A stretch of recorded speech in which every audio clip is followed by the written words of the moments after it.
Hola, hola, todos. It's your boy DarkSkinTico, aka Tico Trend, and um I'm gonna talk about somebody that I know. Well, I don't know personally, but I know him to see him or know him to see him around the way. But I know a lot about him because I've been told about him and you know stuff like that for the most part.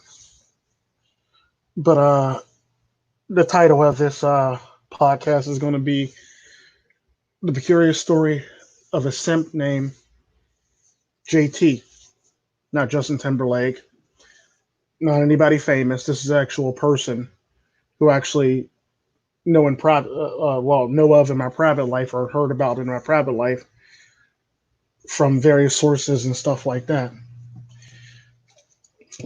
The thing about this kid, JT, is he if you've seen my thumbnail, that's not him in my thumbnail, but he basically dresses like that for the most part. So you can actually expect him to look like that. Typically, a lot of people who are in these predicaments, a lot of people that are in these predicaments actually look and dress like that for the most part. I've noticed. Um, I feel bad for him, but at the same time, he's simped his way all the way into this mess for the most part. And the problem with simps is just that they're simps, so they're going to do stupid shit to get themselves into messes in the first damn place, which is pretty normal for a simp to do.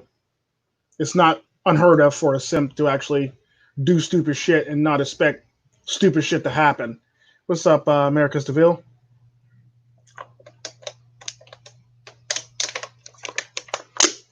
But the problem with JT's situation is he's an African American male.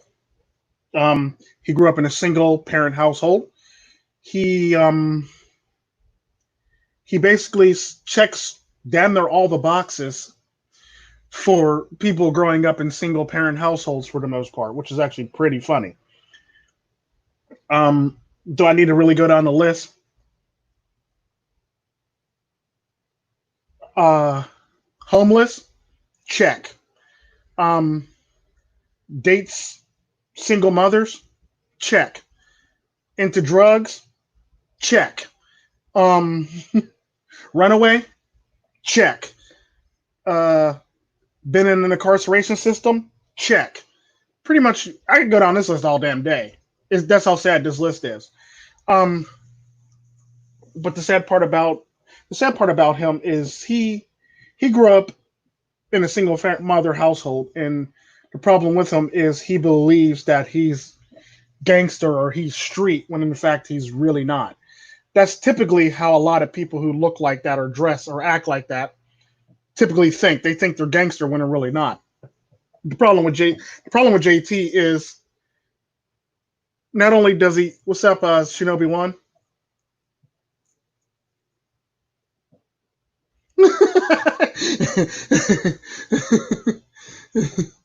yeah, yeah. I got America's keeping everybody up to date on what's going on in the chat, basically. But yeah, JT basically, yeah, he basically is a drug user. He went to jail. He what's up, Tiger? He went to jail. He pretty much he pretty much checks the boxes of somebody who was raised by a single mother. He checks damn near every single last box for the most part. But the problem with him is he like most African American males tend to date what I refer to as bottom feeders. These typically are women that I know most men. I'm not gonna say all men, but most men in the manosphere would not date. So he typically picks women that are typically picks women that are not really up to par or look like my pet monster type women. When I was jokingly saying that when I jokingly said something about how come when a white man goes out and gets a black woman, she's one of the baddest black women in the community, black community. When a black dude goes out to get a white woman, she looks like my pet monster.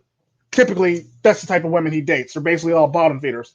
So I recently seen the man not too long ago when I was checking my mailbox, and apparently he's homeless again. This is about the fifth time he's been homeless. Um, The irony to his homelessness is it's not something that everybody else has done. How black people always blame everybody else for their problems. It's something that he bought on himself. Typically, he has behavioral problems. You might as well check that off the list too. There, Americas. He has behavioral problems, so he suffers from, psychological problems. Not really, not ones that are like unmanageable, but ones that can be, could be checked if he actually takes the proper medication or if he learns to control his anger or his attitude for the most part, because he has an attitude problem. So a lot of the times his attitude and his anger, his attitude mostly, has got him kicked out of places. So even if he wanted to go to places to, even if he wanted to go to places to actually go seek housing, he can't because he burned his bridges because he likes running his mouth too damn much. That's a problem with a lot of the people who grew up like this. They have an attitude problem and they act like it's uncontrollable when they can actually really control it, but they don't want to control it because it'd be too much like right. The problem with him is not only does he have a problem with controlling his attitude, he has a problem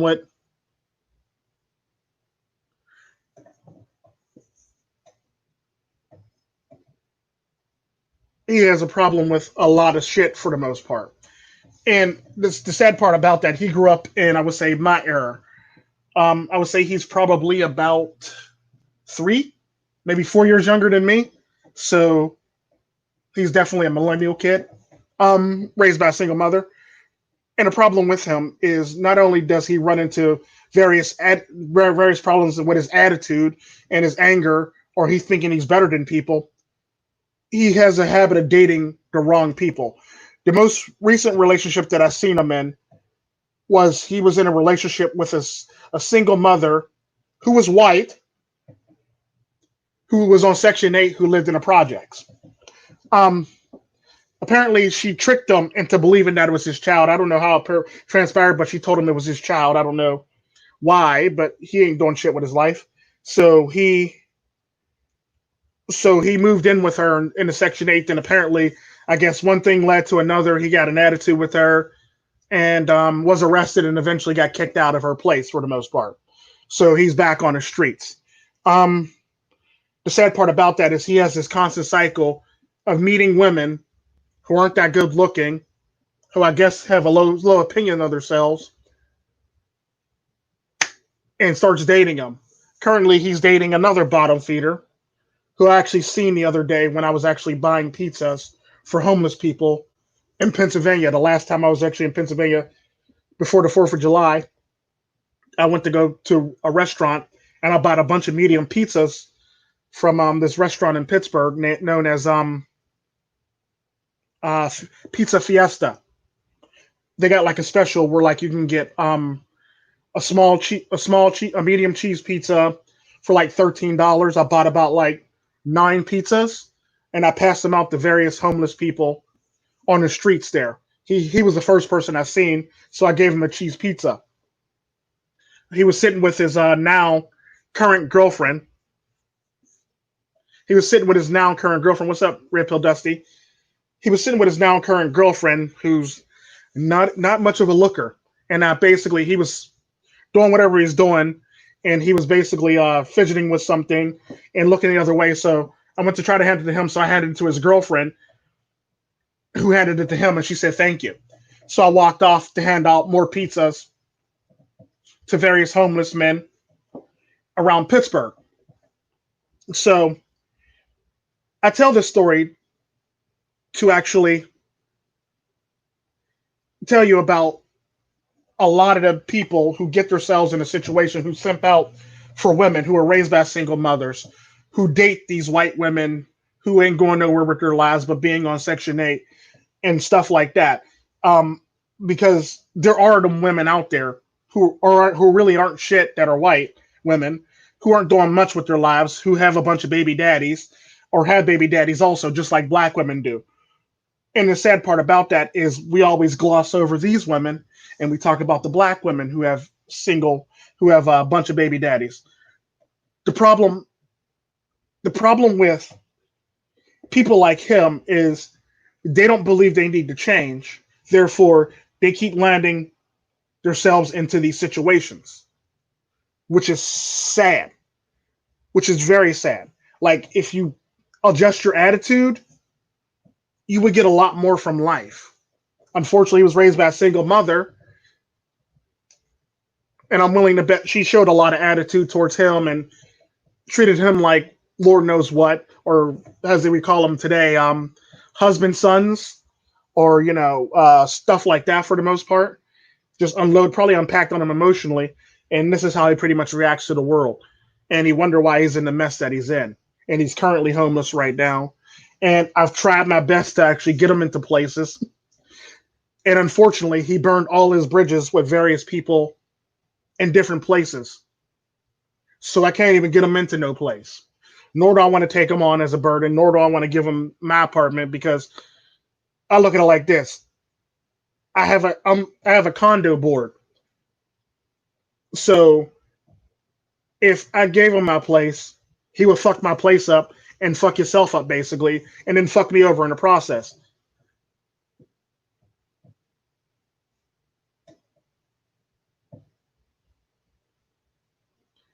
And the sad part about that is it's crazy how men think, even black men think the grass is greener on the other side, and they end up dating somebody just like the women on their side of the fence for the most part.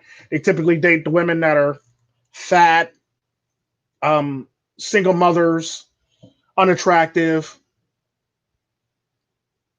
and don't really take care of themselves, don't really care about their health, barely treat their children like human beings. And it's just shit like that that just blows my mind when I see it happen. And the problem with him is he keeps on perpetuating his own cycle of misery. And this is how he always ends up in the messes that he's in. And it's kind of sad to watch him go through this, but it's one of those things where it's like, well, there's not very much I could do about it. If you quit shooting your own fucking self in the foot, maybe you can grow up and actually learn to do better with yourselves. But the problem with him, though, isn't just the fact that he gets himself into trouble. He simps himself out like ridiculously. He's such a fucking simp, it's like ridiculous. Like, you can't tell me that you're going to date a single mother, move in with her in Section 8, have your life fucked up and end up back out on the street again. Like, obviously, he didn't have his own shit in the first place. And the one time he actually moved in with a girl, I heard, he bought her, because he was homeless the time before that, so he basically saves up money. And when he worked the job, he saved up money and he bought her a new living room set, and he bought her a new stuff. And after about a few months after that, she got rid of his ass. Kept all the furniture, kept all the shit. He literally spent all his money on this woman, and she literally put him out on the street. And I find it kind of funny how bad men are willing to simp out for women. Like, I'm sorry. And like I always say, a nigga might be from a third world country, but a nigga got standards, and there's nothing in the United States, women-wise, that meets my standard. There's nothing in the United States at all that meets my standards when it comes to dating or wanting to date a woman. I hate to say it that way. I hate to be savage like that, but that's typically what it is. There's nothing in this world that constitutes me wanting to date anybody for the most part. It sucks. It really does suck.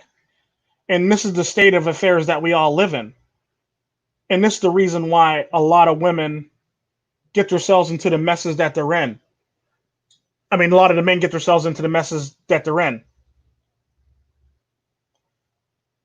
And that's typically what it is, America's. All simps seem to fall apart. But they keep on simping. They keep on getting back on a bike and simping for the most part. That's what they do. They get back on a bike and they start simping again. And then they fall apart again. Then they get back on a bike again and they start simping again. And it's like a vicious cycle for these simps. It's like they have to get back on because they're so indoctrinated. This is the bullshit that they believe that they have to do with themselves. And it's so fucking sad. It is very fucking sad to watch a simp out the most and get destroyed by a woman.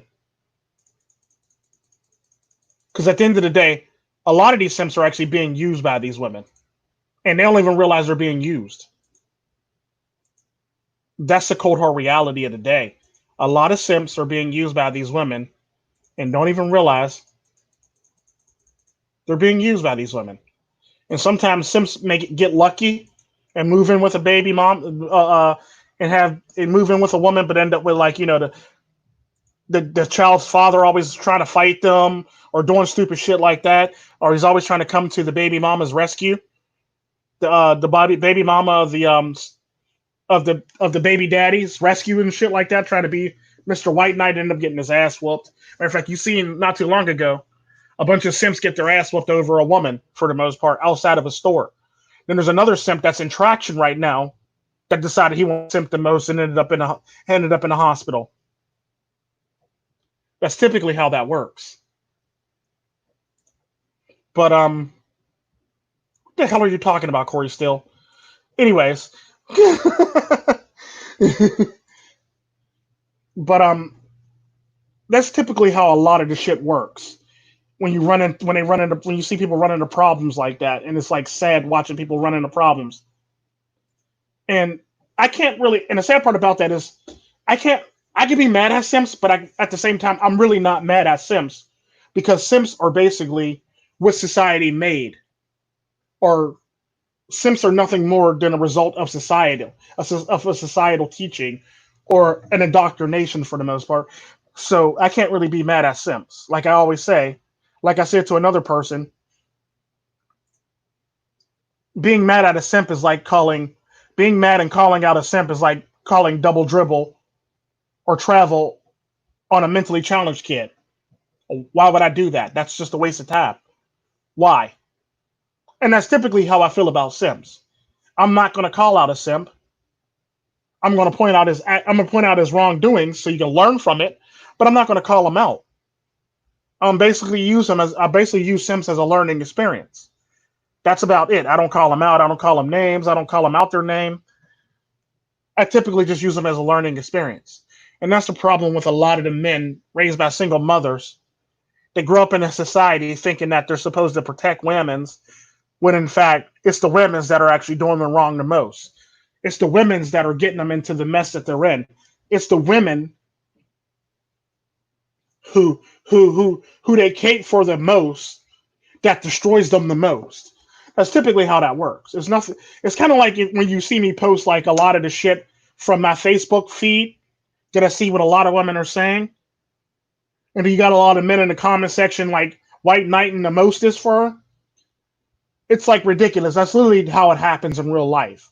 Because at the end of the day, women always talk about how hard their life is, but they got like 100 to thousands of people always willing to tell them how pretty they are, or tell them how they're willing not to do them like that, or they would do them better if they was their man, and this, that, and the other, or just call me and I'll be there for you. I'm your man. Raise their hand when a woman says I'm looking for job applications for new men and shit like that.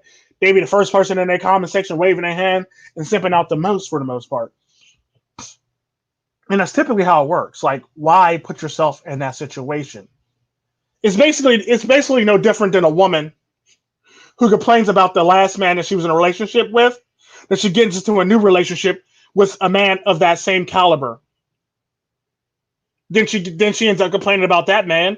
Then she gets done complaining about that man. Then she ends up in another relationship with the same man of the same caliber, and it's like a repetitive cycle. This is typically what Sims do. They basically put themselves in a fire, wonder how they got burned when they fall out the fire, then stick themselves back in fire again. It's sad, but that's the reality of the day. And one thing I can say about this dude is he has an average intelligence. I would say he's above room temperature as far as like IQ. He's above room temperature. I would give him that. But he does a lot of stupid shit, and he's very emotional, and his emotion always gets him into trouble all the fucking time. True story. True story. Shinobi One in Americas. You gotta love those. You gotta love those barbecue Sims. They always thinking herself back in the fire. But the sad part about him is he always gets himself into trouble because he can't control his emotions or he can't control himself attitude wise, which actually stems from emotional problems growing up with a single mother. And he can't control himself because he always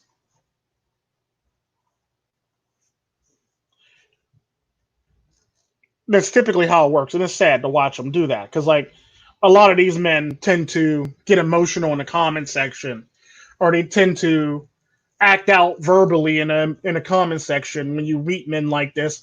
And the sad part about that is no matter how much they preach that they're different, they all run off the same damn playbook. It's basically like these men like this basically will say they're different, how different they are, and how oh, you don't know me and this, that, and the other. Basically, that's the same thing that women say when you call them out. You don't know me. You don't know me like that. This, that, and the other. That's typically what women say for the most part when you basically tell them about themselves after they done pretty much made feeds. Well, I don't act like that. That's not me, bitch. That was your feed yesterday and Tuesday and your other one Friday. And, you know, there's just shit like that when you call them out. Well, you don't know me. You don't know me, bitch. You put your information out there online. We pretty much all know you. We know your type. We know you, and we know your type. That's typically how that works. But like men act the same damn way, and you'll notice that men they get emotional too in the comment section. I'm not gonna say no names, but America's and Shinobi One was here for that last one. I ain't gonna say no names, but yeah, America's and Shinobi One was here for that last one that was actually acting emotional in my comment section. Um, and that's typically how it works. It's like you don't know me. How you gonna act like you know me? You don't know nothing about me, son. You don't know nothing about me, son. Just emoting all through the comment section, like just like straight bitching, straight bitchy, and straight a bitch in the comment section, like for real. And the sad part about that, and I remember Shinobi One was fucking with him, and America's was fucking with him the most and shit like that. And it was like the funniest shit I've ever seen. Oh, Corey Still was there too. Corey Still was in the comment section talking shit. And it was the funniest shit. And it was just the funniest. It was just the funniest thing ever. And what's up, Jack Legend? Never seen you around here before, but what's up? But typically men tend to run into a lot of the problems like that when they're raised by single mothers. And they act out emotionally and mentally and they get themselves into shit and they wonder how they got themselves into shit, but they want to blame everybody else for the reasoning they're in that shit. When in fact, if they step back out of their emotions and think about the shit that they do and reflect on their attitude and their behavior, they would become better, productive human beings in society. But they don't want to do that and they want to find somebody to blame.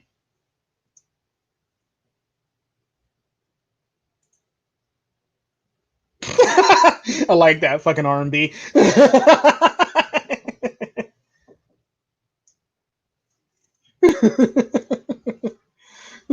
Yeah, and there's a lot of songs where I don't want to know or sipping in the '90s or something like that. Um, just songs like that were like I think the Backstreet Boys was it the Backstreet Boys had a song like that, or was it like one of them boy bands? It don't matter where you're from or who you are, as long as you love me or something like that. Like, no, I need to know who you are, where you're from, because we ain't finna do this, and I'm not finna fight your battles for you, nor am I finna get into some stupid shit for you. What's up, Baron Yam?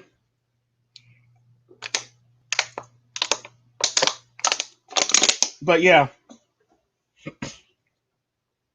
unfortunately, it's like this is society and Ben that we grew that we're raising, not that we're raising, who women are raising. But then they want to turn around and complain about the men that are coming up today and their options on who they have to date. It's like, no, you raise these fools. You have to deal with these fools.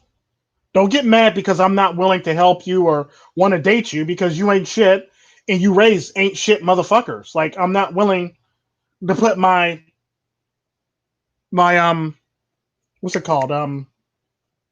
My reputation on the line to help you raise an ain't shit motherfucker, basically. So you got to figure out how to raise your ain't shit motherfucker yourself. And that's typically how that works. You can't blame other men or try to shame other men because you raise ain't shit motherfuckers and now you're dating those same ain't shit motherfuckers who you're raising yourself. That's typically how that works. And there's a lot of men like JT. There's a shit ton of men like JT.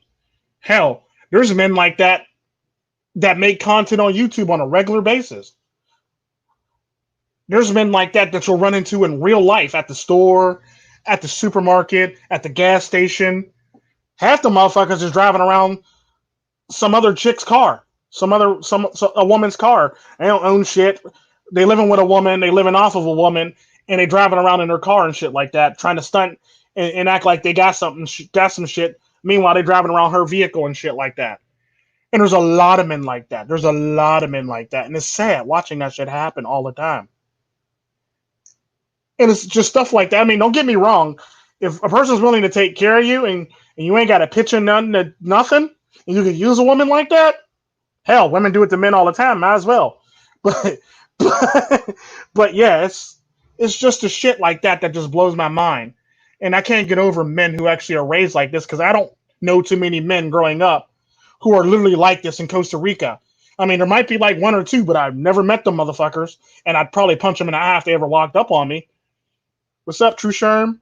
Welcome to the welcome to the podcast. There's a lot of men there's probably some men like that where I grew up with, but the sad part about that is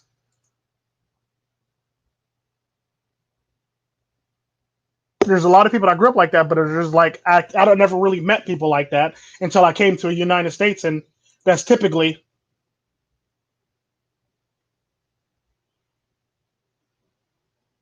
and there's typically people like that that just blows my mind. It's like it just yeah, people need to take red pills most definitely, Americus. But to answer your question, Yam, who's Jay? This is a guy that I know named JT.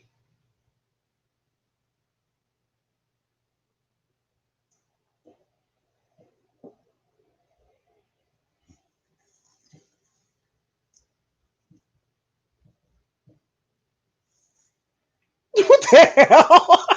Yam is a trip. Um,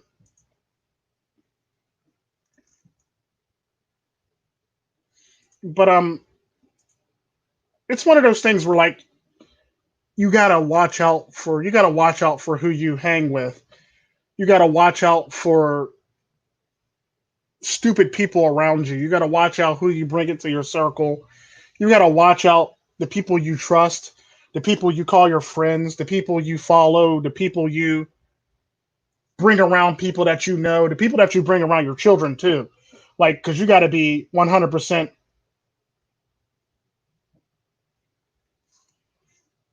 It's just shit like that that just blows my mind at the end of the day.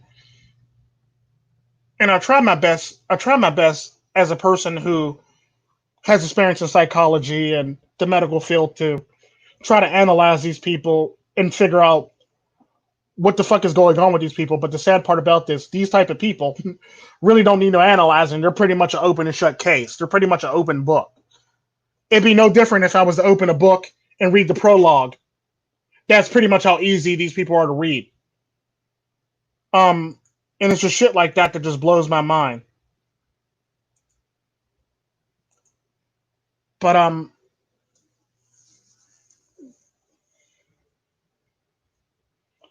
but does anybody have any questions or anything they want to ask me?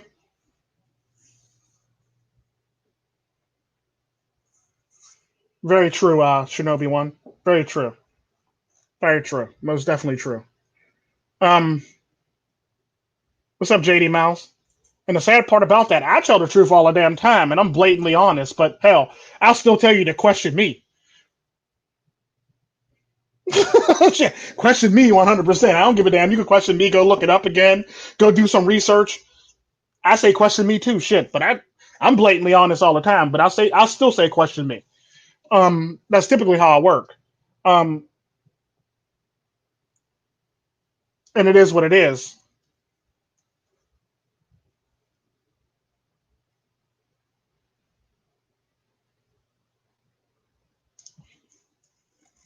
Um, and the funny thing about that is,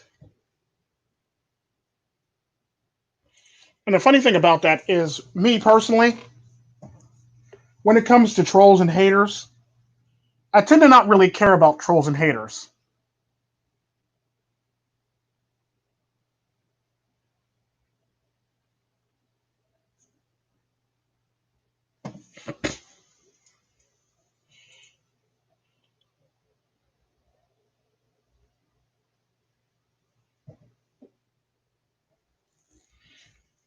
I typically don't really think about things like that and stuff like that. And I don't really care about haters, nor do I care about trolls too much because at the end of the day, my views on trolls are nothing more than they're just people who disagree with you and want their point heard.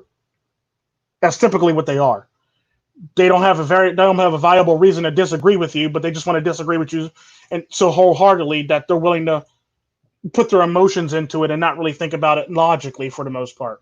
That's typically how that works. Or if it goes against their self interest, they're definitely going to try to preach against you. And that's my overall views on trolls. Hell, I listen to a lot of people. I've listened to a lot of people on YouTube. I've actually looked in on various live streams. I'll tell you that in a heartbeat. I ain't got no problem with looking at it. I don't hide my shit. I'll tell you in a heartbeat. If I got something to say, I'll say something.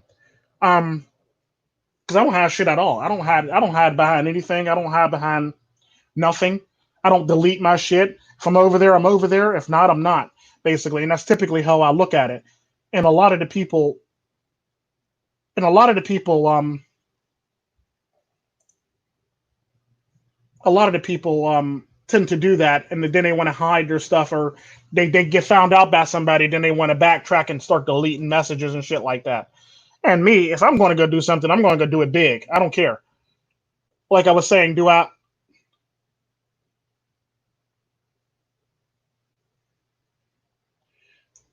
If anybody got any questions, feel free to ask. And if that's a question from you, Yam, about game, my thoughts on game is yes, it does work. It does work. Game does work. However, um, it depends on how you go about it and who you're going to spit it to. If you're going to spit it to a bottom feeder, it's pointless, and you might as well not even use game. You might as well just be yourself at that point. But game does work. Um, do I preach it? No, but I did teach my friend Marco and my one Indian friend who has a private jet game, and they tend to get women quite often and a lot, despite the fact that they're short, despite the fact that they're both under six. I mean, 5'6" or both under 6 foot. Period. So, and they get women like it's going out of style. They have no problem with getting women. Marco's about 5'5" or 5'4". My Indian friend, my pudgy Indian friend, is about like 5'5". So they have no problem with getting women at all in the least bit. So if that's what you're asking, does game work? Yeah, game does work. Do I preach it? No. Um, when I do tell it to somebody, I usually tell it to people, and I do it for free. I don't charge nobody arms and legs for this shit. I don't sit up here and be trying to make a whole entire boot camp out of this shit for the most part. I basically just teach it to people who are at a disadvantage for the most part. That's typically how I think and what I feel about it. Um, Tell us your views on American women and why you won't date them. My views on American women has always been like fairly the same. I don't date them because to me they have nothing to offer in a relationship. They bring nothing to the table. Even if they are the table, they bring nothing to the table. Like I said in one live stream, if you are the table, then you're an IKEA table and you're a very cheap table, and I'd rather shop at Robin Stuckey's and to get a real table. I want a real table. I don't want an IKEA table, basically. It's typically how I look at it. Um, and this is why you'll hear me say shit like that, but like I don't believe American women have anything to offer or anything to bring to the table of any value or substance. That's typically why I won't date them. I refuse to date them, and I look down on them for the most part. Because if you ain't got no value, and even if you got a so what? Oh, so what? You got a college education? Ooh, I do too. So what? That's typically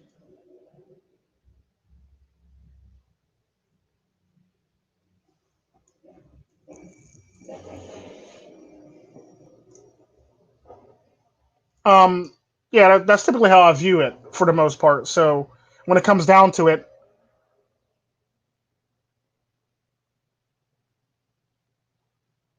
I don't date them because they bring nothing to the table to me, and it's sad, but that's pretty much that's pretty much how I view it. Like it's why would I date somebody who brings zero value to me?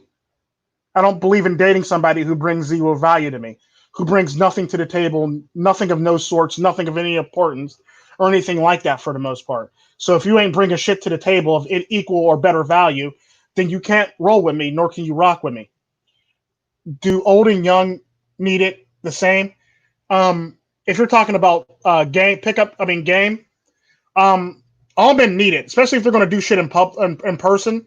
They do need it. Unfortunately, we live in this day and age. We live in this day and age where people where you can actually get in trouble. Unfortunately, if you don't meet somebody's female standards, and you could be me too for harassment. Even though they say that never happens, that happens quite often. I watch it happen to people quite often, especially ugly people. Oh my god. Um, but typically, game actually does work. It's different depending on it's different how you approach it. If you're going to date an older woman or a younger woman, for the most part, you would approach it differently for the most part because at the end of the day, those are two ends of the spectrum. Don't get me wrong, there are some older women that are freaks, but typically the approach is going to be two totally different approaches for the most part. Typically, that's basically what it is. How do you feel about those who preach no fap or fap? Okay. Um, they both have benefits for the most part. They really do both have benefits. The sad part about that is no fap had they both have benefits. Let me rephrase that. They both have benefits and setbacks for the most part. What I mean by that is no fap, if you actually do it properly and you actually focus and you stay on your grind, you can actually use it to better yourself, especially in the gym, work, what they call it, transmog yourself into being able to do better, or like take that energy, that pent up energy, and use it to go forward for the most part. Unfortunately, the downside to NoFap is the internal anger, and emotional buildup in you. If it's not released properly, you can end up like a that Rogers guy. What the hell is his full name? Um, Elliot Rogers guy for the most part, and ended up shooting up the place. Matter of fact, there was another guy in Pittsburgh that actually shot up women at a LA Fitness, all because a woman turned him down. He was actually practicing NoFap, and he got turned down, I guess, one too many times, and he ended up shooting up various people, women coming out of a LA Fitness, basically. A Curves, a LA Fitness, and another gym, basically. He just shot up women. It was sad, but it happened. Um, and it's just stuff like that that actually can go wrong if you don't fap. On the plus side to actually fapping is you're less likely to pull off a shooting on women if you actually fap. Um, Downside to that is depending on how much you do it. If you do it too much, you can actually drain yourself of energy and the will to actually do stuff. Because at the end of the day, you do need some of that energy to actually continue your day. And if you keep on overbeating your meat, you tend to run into a problem for the most part, where you don't have the proper energy to maintain your day, or the proper energy to get you through the day. Um, and or to help you focus on your whatever your tasks at hands are for the most part. So I'm both for it. I guess you could say I'm both for it and against it. They both have benefits and they both have downsides to them for the most part if they're not done properly in a proper manner. Because I know a lot of people that are literally addicted to jacking off and can't focus at work, and all they can think is jacking off shit like that. Um, then I also know a lot of men who have a lot of pent up aggression and pent up anger from NoFap, who tends to later on either get themselves into minor problems or major problems that make the news. It's just stuff like that. Um, Tiger laughing.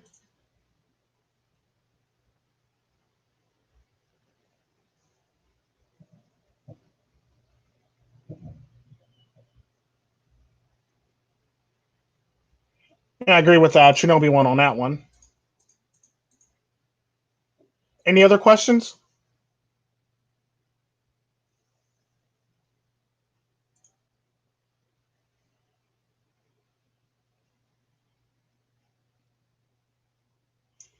I'm guessing you're talking about the NoFap Shinobi one. Um, basically, basically, if the energy is not processed properly, or if you can't focus the energy on in a proper area or a proper place, you tend to run into a lot of problems or a lot of roadblocks, which is very, very sad. Um, like I said, if you're practicing NoFap and you tend to if you get angry, you can't really transmog all the energy from the pent up NoFap that you got going on. It could turn out very, very bad and very catastrophic to like very minor for you for the most part. So something very minor that could get you into small problems or a minor problem to something very serious that makes like national news. Um, they're both good. They both have their benefits. They both have their downsides. They both have their benefits and side effects, I guess you could call it. It's typically how I think about it. Um, Stuff like that.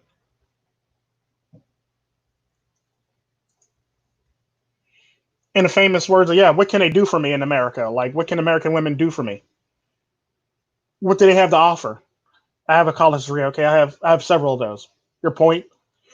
That's typically how I look at them. That's nice. I have several. Your point. It's just stuff like that. Like, if you can't really use it properly,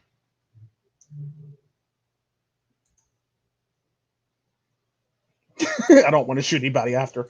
Yeah, I'm as a trip. It's just stuff like that. But yeah, definitely, definitely clean your house. Always clean your house.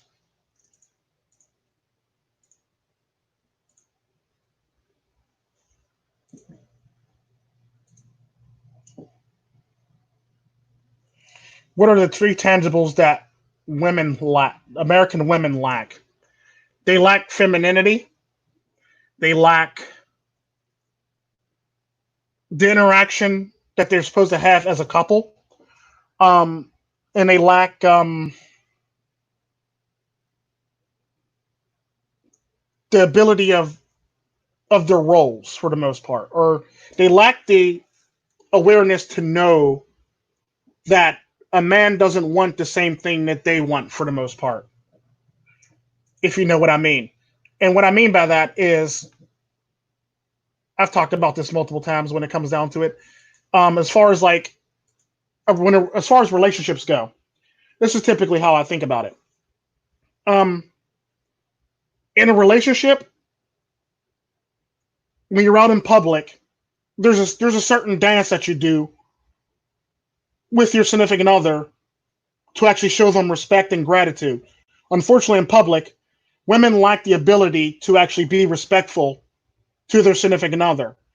It's not about how you should treat your husband. It's not about how you should treat your man. It's about how you should treat your relationship and your couple, you as a couple in public for the most part. If you're going to denigrate your husband in public or berate your husband in public, you've already started destroying your relationship. The same thing goes for a man. If you're going to denigrate your wife in public, you've already started eroding your relationship for the most part. And y'all might as well just pack it up because it's going to be a long, hard road of this shit for the rest of your fucking time together.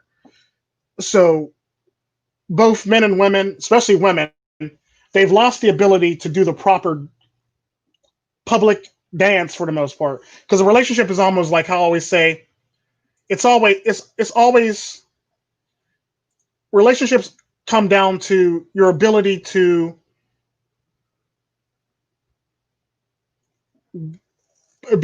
market it properly. You want to be seen as a couple who are getting along and doing well.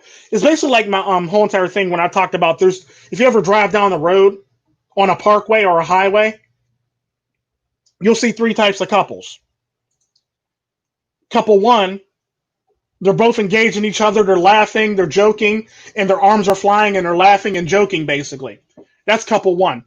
Couple two, one person's talking to the other person and the other person's looking out the window. So one person's engaged and the other person's looking out the window. Couple three, they're both not talking and they're either looking straight ahead or they're both looking out opposite windows. You don't want to be the last two couples, basically. You want to be couple one at the end of the day. Because couple two also runs into the problem where if one person's talking, his arms might be flying because they're upset because the person's not listening or they're not comprehending what's going on. Couple two, ain't nobody talking and they really don't care about each other and that relationship's pretty much dead in the water. That's typically how that works. So you always want to be couple one, not couple two or couple three.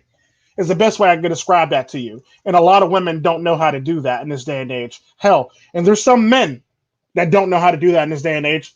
And there's some men who will try to overcompensate for not being able to do that in this day and age. Like simps are a good example of that. They try to call them my princess and stuff like that while they treat them like shit. And they try to overcompensate, thinking it's their fault for why she's treating them that way for the most part.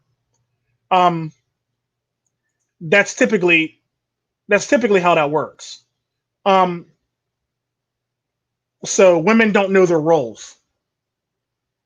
Women lack femininity, and women always have an ulterior motive for some odd reason that always pans out to benefit them instead of us. So women don't really think about us as much as they think about themselves. And a lot of the times in America, it's all about themselves, not us. Even if you talk to one, or even if they write you a letter, or even if you see one on like a reality TV show, it's all about her. It's her children, or her life, or her house, or her money, or her. It's basically a bunch of selfishness. If you ever listen to a woman, there's a bunch of selfishness that comes out of her mouth. And if you can actually if you actually listen to a woman and listen to what she says, you'll find out very quickly that 9 times out of 10 you're probably dating a selfish son of a gun for the most part. But like I said, they don't know how to be couples. They don't know how to interact with each other properly. They don't know their roles and they don't know how to be feminine, and they're very selfish for the most part. Basically, they don't do their position. Then they wonder why their relationships end up fucked up. And the sad part about that, a lot of women, matter of fact, all women, they tend to get advice from their single friend. That's what fucks up a lot of relationships in America. They get advice from their single friend who can't hold a relationship probably longer than a week or a month. They get advice from that friend. And it's funny how like women like that believe that they can give great advice when in fact they can't even keep a relationship longer than a couple weeks. They can't tell you why the relationship broke up. They will blame the man for the relationship breaking up. And that's typically how that works. But they act like they know how to help other people when in fact they're more or less sabotaging other people. And that's typically how that works. Women sabotage other women. I've talked about this. A woman would go as far as to mess up another woman's relationship if she feels as though that woman's doing better than her. Because women are typically competitive with each other. They're very vindictive of each other. They always want to compete with each other. And like I was talking about, when it comes to women, a woman would go as far, like a good example of that is I talked about this in another live stream. If two women are going after the same guy, one of those women will go as far as to badmouth either the guy to the woman or the woman to the guy to make either of them not want to chase that guy, so it could be an easy path for that woman. Women would go that far. Women would say that she cheated on somebody, or she's in a relationship and she's currently cheating on this person, and she's a whore, and she had several abortions. She'll basically make up lie after lie after lie on a woman to give herself an easier path to getting that man from another woman. For the most part, she'll lie on any and every woman to get what she wants, and that's typically how it works. Hell, like I said, women are more likely to lie on. Women are more likely to lie to men about other women just so they don't even choose them. It's typically how that works as well, because there's a lot of women. What's up, Red Raven? Yeah, but there's a lot of women who will lie on another woman to a man so the man won't want to choose that woman. She'll come up with all types of excuses. She'll make up shit on that woman. She'll lie about all types of shit so she can make that woman not want to make that man not want to date that woman. So it's basically jealousy and pettiness, like you said, America's DeVille. That's typically how that works. Welcome to my channel, Red Raven. But yeah, it's typically how that works when it comes down to it. You run into women just like that. That'll both play both sides of the field or play one side of the field just so they can have an advantage over another woman. And women do that shit all the time. If they do it to other women, what the fuck do you think they'll do to a man? They'll defame the hell out of another woman or defame a man just so they can get that man. And the sad part about that, the women talking the most shit on that man usually wants that man. Like I've actually met women who said her best friend gave her the best advice, on her ex-boyfriend, and her best friend is now dating her ex-boyfriend. So obviously there was something about her ex-boyfriend that her best friend wanted that she realized that she obviously didn't realize she was getting in that relationship. And the sad part about that, your ex-friend will bang your man. Oh, a woman's friend will bang their man if they give them a chance to. That's typically how that works.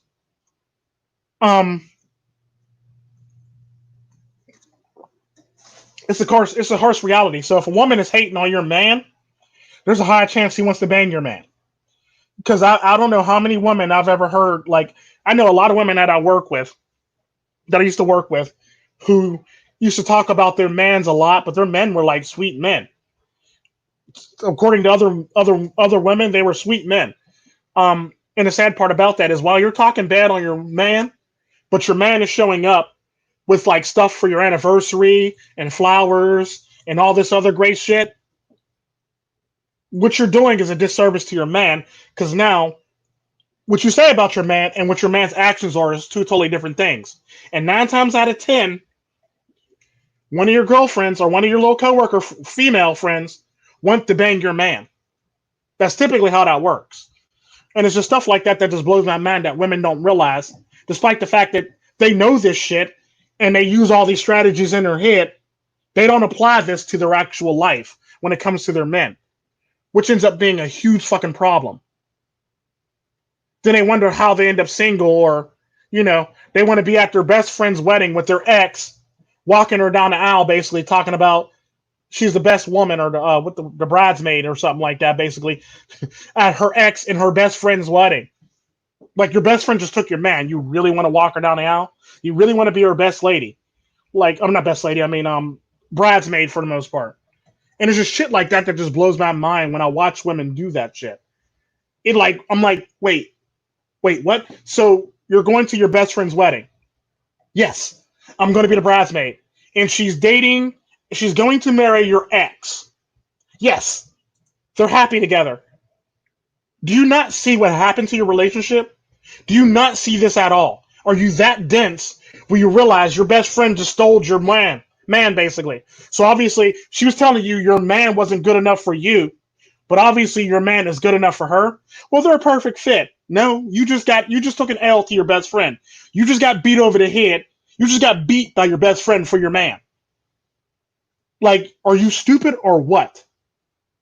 And it's just stuff like this that just blows my mind when I listen to women talk. Like, yes, they're very great together. They're very great together. That could have been you being great together. That could have been your bridesmaid could have been your best friend at the end of the day standing next to you. But no, your best friend is marrying your ex-man who she told was bad for you. Like, think about that shit. You just got beat out of your man by another woman.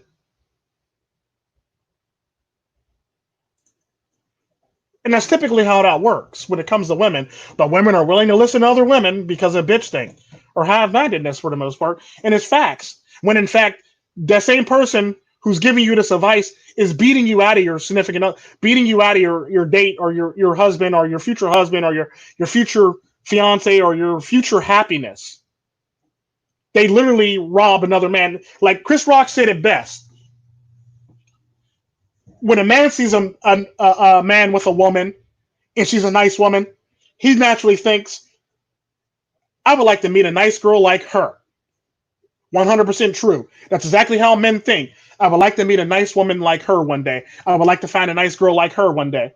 When a woman sees another woman with a man, it's, I want him. I don't care how I got to do it. I don't care who I got to cut. I don't care who has to die or who gets destroyed. I want him. That's exactly how women think when it comes to men. Men think, I would like to meet a nice girl like her. Women think, I will do anything in my power to get him from her. That's typically how women think when it comes to dating men or taking another woman's man for the most part. I'm dealing lethal doses. That's typically how that works. It's legit how it works.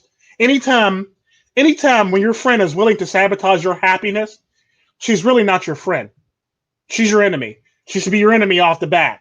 Anytime she talks bad about your husband or your significant other and tries to downplay anything he does, as quite possibly he's cheating or anything like that, meanwhile, he's not doing nothing of the such, she's basically trying to sabotage your relationship. That's typically how that works. And the sad part about that, most relationships that get sabotaged are sabotaged by another woman. And the sad part about that, it's not the fact that your man is cheating or your man was ever cheating, especially if you don't have any proof. It's the fact that your friend don't want you happy, so therefore she got to destroy your happiness. Misery loves company. That's where that quote comes from. Your girlfriend is miserable, so she wants you to be miserable with her. Misery loves company for the most part. That's typically how that works. So,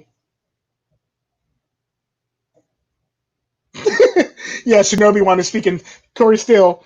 Shinobi wants to speak in chicken now. For the most part. That's typically how that works. And the sad part about that is, yeah, these are wicked. And the sad part about that, you ever heard that quote? The best way to preference a woman's best friend of a woman who's in a relationship is an enemy of my enemy is my friend or is my ally. That's the best quote I can actually preference when it comes to women, telling women that they're in a bad relationship, all to get that man. An enemy of my enemy is my friend. So if you're happy in your relationship, but your friend's not happy in a relationship, and she sabotages your relationship, you became her enemy, and now she's trying to make your boyfriend or husband her friend. Because she wants what you have. She doesn't have it. She never had it. Nor does she know how to keep it or keep it around. So now she wants what you got for the most part. That's typically how that works. That's typically how that works. Your woman, your best friend, who is a woman, wants your man, and she'll stop at nothing to get your man. Any other questions, anyone? Or did I miss a question? Any other questions, or I missed one? Oh, goodness gracious. Shinobi wants chickens are his protected species. This is horrible. MGTOW chickens are protected. Any questions, anyone? Anybody got any questions?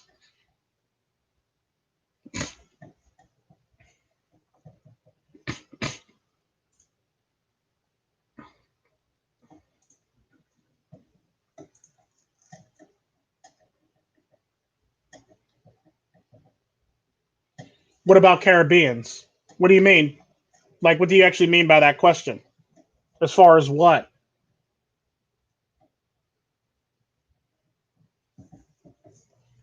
What about Caribbeans? The Caribbeans? They're nice places to go. They're definitely nice places to go. Caribbean females. Okay. The challenge that Caribbean females you face with Caribbean females is the same that you would that poses when you date a Colombian or a Latina from one of them countries where like shit can get real very quickly, very fast. Typically, the problem with that is the answer to that is yes and no. If you're going to simp out with them or be weak with them, it's not worth your you getting in a relationship with them for the most part. So if you're going to be a weak man and not be an actual man, and you're going to date somebody that's Caribbean or somebody that is a Latina from one of those countries where shit could go south very quickly, she's not going to respect you, and the shit's not going to go very far. Now, if you do come into the relationship and maintain you as a man, you being a man, those could be long-lasting, meaningful relationships. They can be. However, you as a man can't slip up from not being a man at any given time. You got to be a man. Now, there's times where you can actually be romantic with them, but there's a time and place that you'll learn that as you go along in a relationship with them. And there's a time and place where you can actually, being endearing to them or, something along the lines of that. But like, there's also a time and a place for that too. So typically, the hurdles to actually dating Caribbean women or Latinas is you have to be a masculine man. You literally have to be a masculine man. Because I remember somebody that follows me in a live stream was telling me about a friend who dates a Venezuelan woman, and he acts like he's masculine, but when he goes to put his foot down, he kind of sort of pulls back. And the sad part about that, she knows this, so she's able to call his bluff. And the thing with Caribbean women or Latinas, they can actually tell the difference between if you're serious or if you're faking it. Now, some would try to, try to push the buttons, push the envelope, and if you actually put your foot down and keep it there, they actually respect you more, and they're actually more likely to follow you. Because at the end of the day, the funny thing about Latinas, it's like the fact that Latinas, and I wouldn't date a Latina from America. I wouldn't date a Caribbean woman that lives in America because they're just that's pretty much damaged goods. But Latinas and Caribbean women who live in their actual countries, they tend to have a feminine touch or a lot of femininity to them. The sad part about that femininity needs masculinity. And there's a lot of men that think they're masculine, then get into a relationship and end up simping out the mostest, which is sad. Like me, I'm a dick in a relationship. I'm a dick before the relationship, during the relationship, and after the relationship. I'm a dick. Like, I'll tell you in a heartbeat, like, look, no, this is not how this is working. I really don't give a damn how you feel about it. It sucks. And I've actually told stories where like the woman that I'm with, she was on a curb and it was raining, and I went to go get the car. Also, I can actually pull up on the curb and splash her with the water on the curb from from from the little stream from the sidewalk because I'm a dick like that, and I like to remind you that I'm Tico Trend, bitch. Welcome to my club. Basically, that's basically who I am for the most part because I grew up. I'm not going to. I'm not going to. I'm not going to kowtow, or nor am I going to ever drop who I am for the most part for a woman. Um, is it possible to date a woman from another country? Yes. I would suggest you to keep them in their country. I would also suggest you to go about learning the laws and language and stuff like that too. If you're going to do that, so you can know how to benefit from it and what they can and cannot do, and what you can use against them in their law, just in case they decide to pull some shit. I would say learn that too. Um,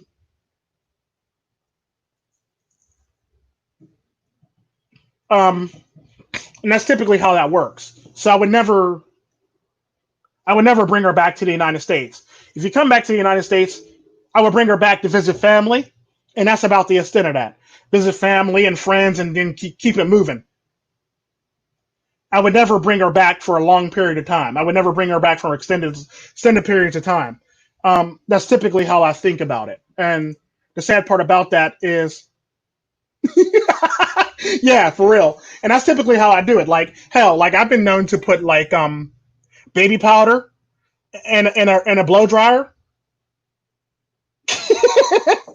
baby powder and a blow dryer, and when she turned it on, she gets blown in the face with the shit. Because that's typically how I work. Oh, I've upped the ante many times. I've once pulled the fat. I once uh smoke put a lighter by the smoke detector, or like burn something on purpose and put it by the smoke detector, so she come running out of the house half naked. in a dead of winter. Oh yeah, I'm a dick like that. But yeah, it's just stuff like that just people don't even realize like Tico is a dick. He's going to go to hell one day. But yeah, it's just stuff like that lets her know that who I am and this is me, and you can't really slip up, or I mean you can love them dearly, but like you can't be like over lovey-dovey with them. I mean, you can be lovey-dovey with them, but you can't be like overly lovey-dovey with them for the most part. Um, so basically, if you're going to be in a relationship with a Latina or a Caribbean woman, you basically got to be a man for the most part. You got to be a masculine man. You got to be about your masculinity. And you got to be a man, and you got to be willing to accept the consequences for any decision that you're going to make, and you got to stand by those decisions that you're going to make. Don't be half-assing it. Don't be talking about, well, maybe I should give her a chance again, or maybe I'm being too rough. No, you're not being too rough. You're never being too rough. A woman's not going to respect a man that second guesses himself. The minute you start second guessing yourself, that's going to start showing chinks in your armor, and she's going to start trying to use that to her advantage to put her thumb on you for the most part. You never want a woman to be able to put her thumb on you for the most part, unless you're holding hands. That's the only way she can put her thumbs on you. or she's blowing you off. She's giving you a blowjob. That's the only way she can put her thumbs on you.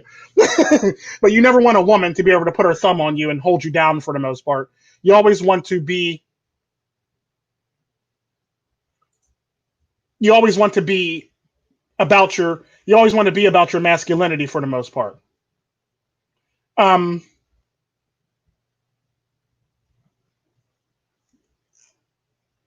is there anything men do Pacific?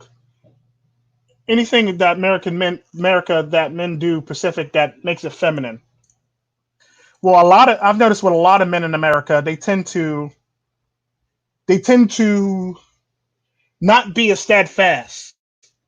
They tend to like they'll make up a rule, but then they'll go back on that rule. Then people look at them like, well, nigga, if that was that easy for you to change your mind, then who's to say you can't change your mind on any other thing for the most part?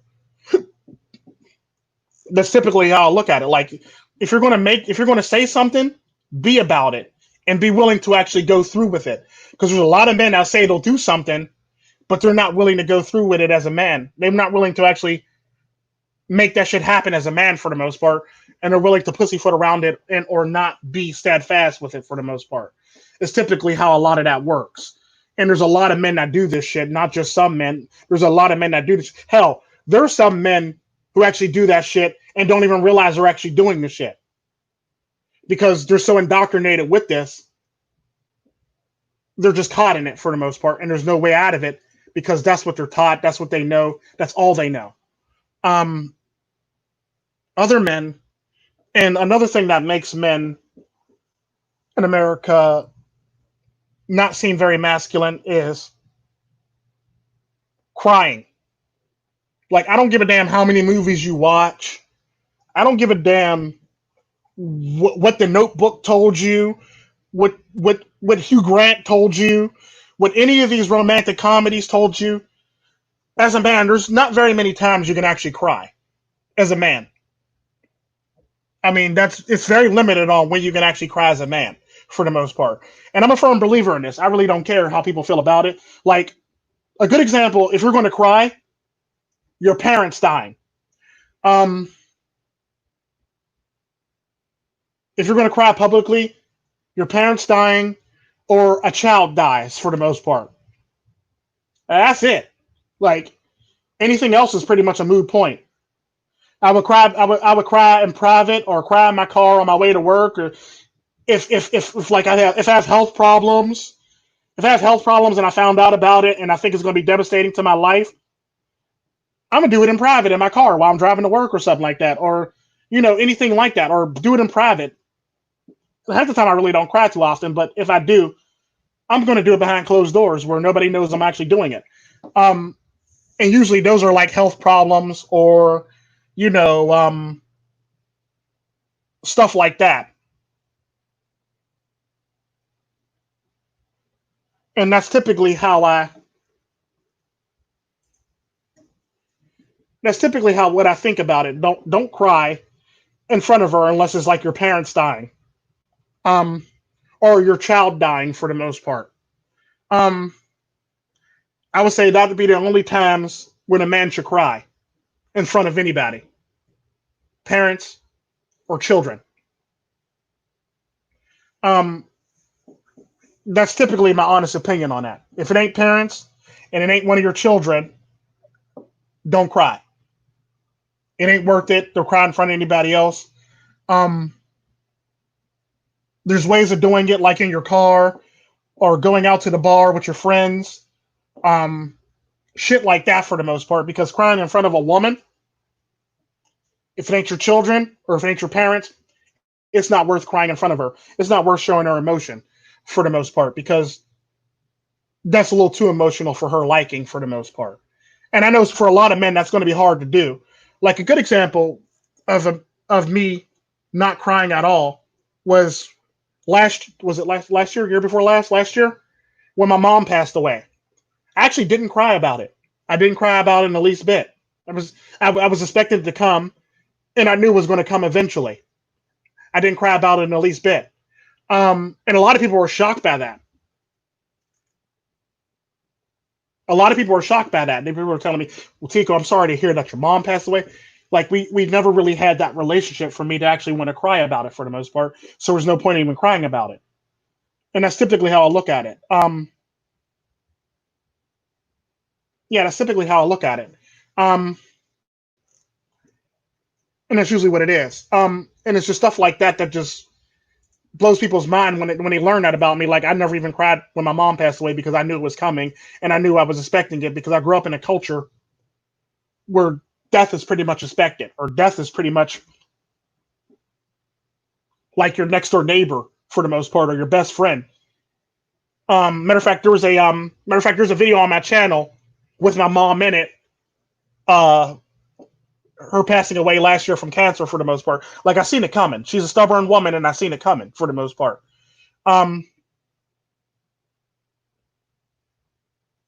and it's stuff like that. Anime, there's nothing wrong with anime. Anime helps you escape from reality for the most part. And anime is a good source of finding the type of woman that you need in your life and don't need in your life. Good example of that is the Naruto anime or manga. Typically, you don't want somebody like Sakura. You want somebody like Hinata. The best way to describe it to you, for the most part. Um, Hence why Sakura is living by herself now in the Naruto Boruto manga, and Sasuke is never really home, and he's never really in the village and shit like that. And Hinata pretty much has her husband coming home to her every night. That's typically a nice way of looking at it to see what type of relationship you want and need in your life, and what your needs or wants are in your life for the most part. Um, and that's typically what it is.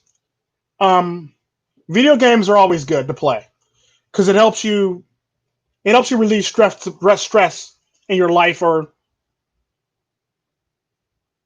it helps you release stress in your life, especially if it's like a first person shooter, or if it's like a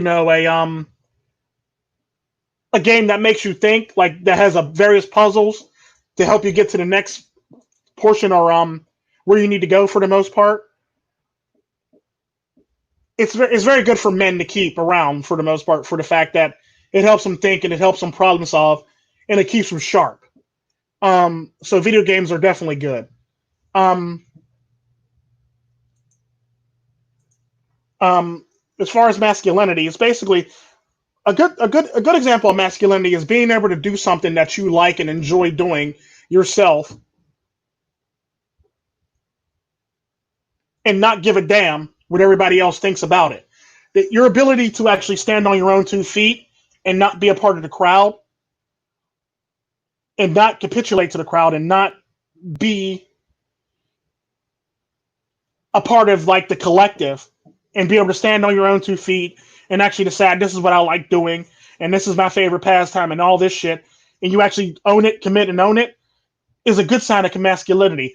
Confidence is another good sign of masculinity. If you have a lot of confidence in yourself and you flaunt it, I mean, you can be cocky, but then you're going a little too far. But there's enough where you can actually flaunt enough confidence in yourself to actually let everybody know that there ain't a damn thing you could do or say to me that's going to change their mind about me. Because at the end of the day, you have to love yourself for the most part. You definitely have to love yourself and do everything to make yourself happy.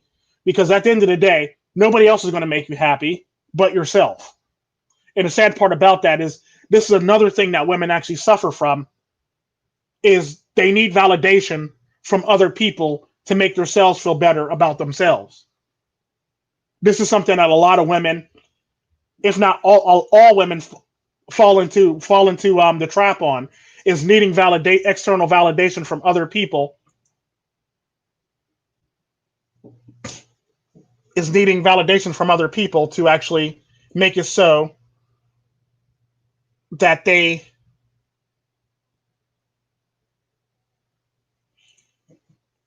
so they can make it so that you so they can make it so they feel better about themselves, or they can validate yourselves.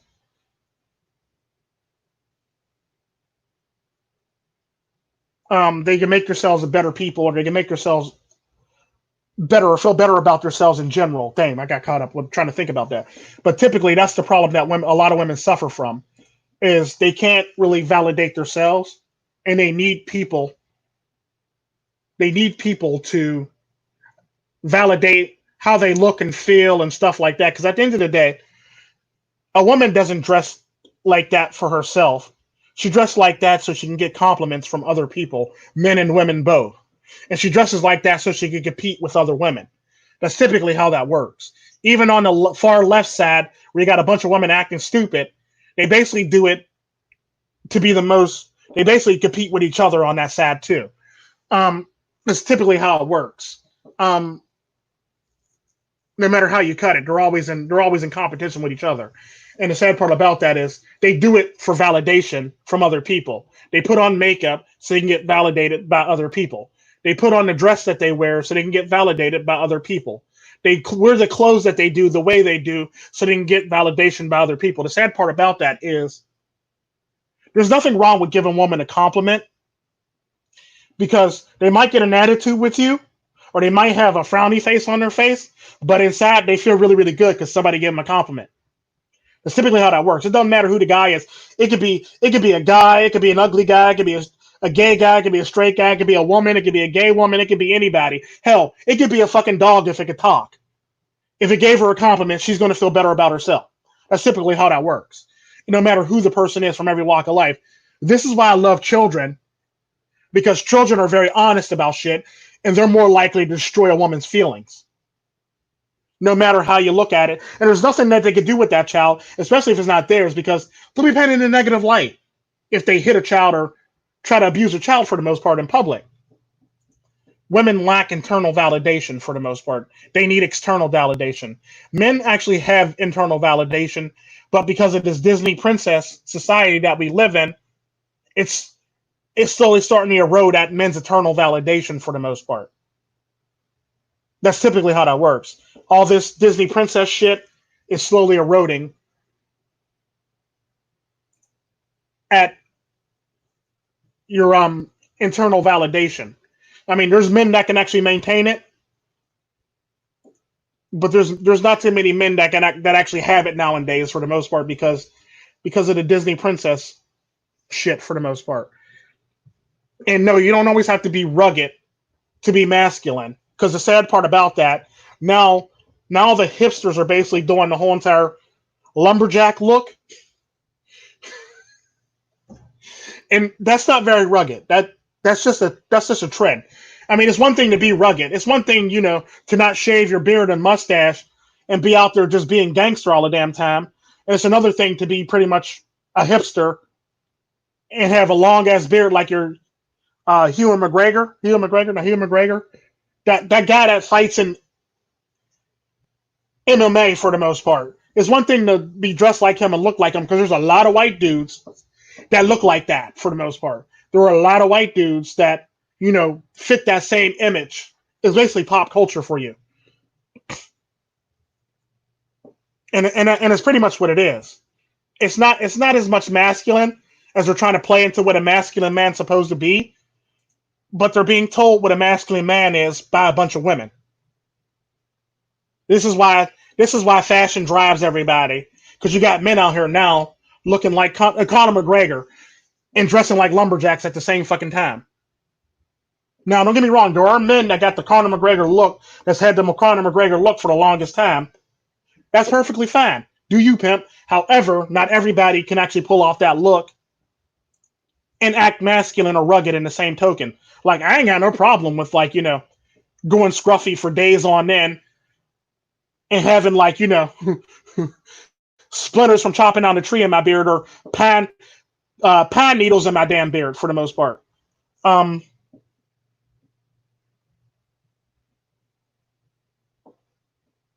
Yeah, they do have the same smile. You ever notice that too? They have the same damn smile in all of them. They typically do. And it's funny how that works. As basically pop culture for you. Pop culture controls a narrative. Pop culture can actually get people to do stupid shit and dress a certain way and act a certain way. Like a good example of that, not too long ago, about a couple years ago, riding boots were in. None of these heifers ride a horse. None of these heifers can even tell you what a horse is. Can't saddle a horse. Don't know what a saddle blanket is. Don't know how to put a reins on a horse. Can't lead a horse to water. Can't ride a horse. Don't know how to get on a horse. But they're all wearing riding boots. And if you've ever ridden a horse before, or if you're an avid horse riders don't even wear riding boots, or they very rarely wear riding boots, period. So why the hell are you wearing riding boots and you never even rode a horse a day in your life?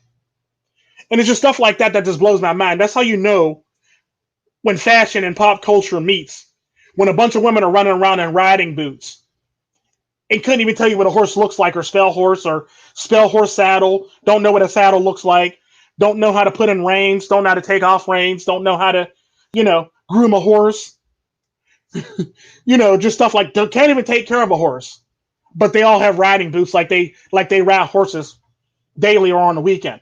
And it's just stuff like that where pop culture peaks in, and now everybody wants to do it because it's the cool thing to do. That's typically how that works. Another good example of pop culture creeping in from another culture, burkas.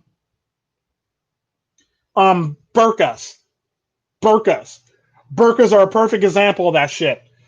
Now, before that, women were talking shit on Muslim women for wearing, I'm sorry, hijabs, or for wearing hijabs and shit like that.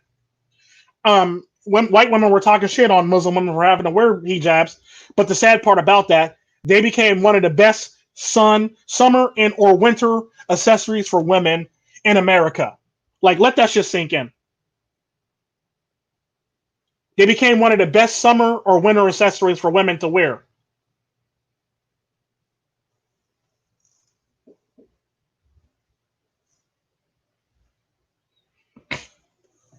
And that's typically how it works. And it's sad, but that's really how it works. Like, they literally, like, now all of a sudden they're wearing, hijabs and shit like that outside to guard themselves from the sun, or they're wearing it in the winter to pretty much guard their face from like wind and shit like that. Now, mind you, old black women been doing this shit for years.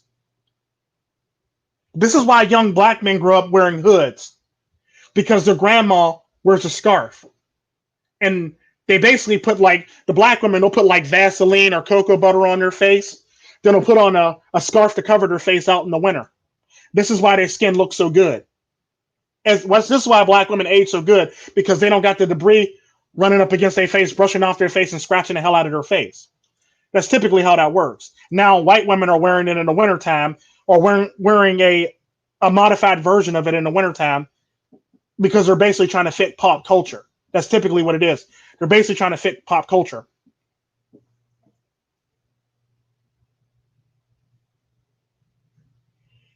Yeah, and you'll run into that problem too with the yoga pants. Pretty much every single thing that you see nowadays is nothing more than a trend. So when a woman's wearing something and a bunch of women are running around wearing it, it's nothing more than a fashion trend. That's all it really is. Yoga pants came in about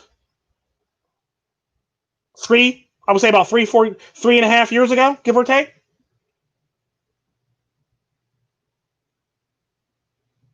About 3.5 years ago, I would say. That's typically when that yoga pants actually came into style or prominence for the most part. I would say about 3-4 years ago is when they really started taking off. I mean, there were women wearing it before that, but they were usually wearing it to the gym. But before that, it was leggings. Before the yoga pants, it was the leggings.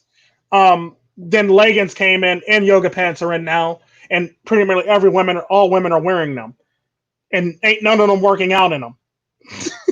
None of them can't even spell workout, can't spell gym membership, don't even know what a gym is, can't spell a gym, can't find a gym, or don't know what a gym is. And that's typically how that works. Um, and that's a problem with a lot of men and women in society. They follow pop culture. They just follow pop culture. They can't be themselves. They just follow pop culture. Then they want to turn around and say, "You don't know me. I'm this, that, and the other. I'm this, that, and the other. I do my own thing."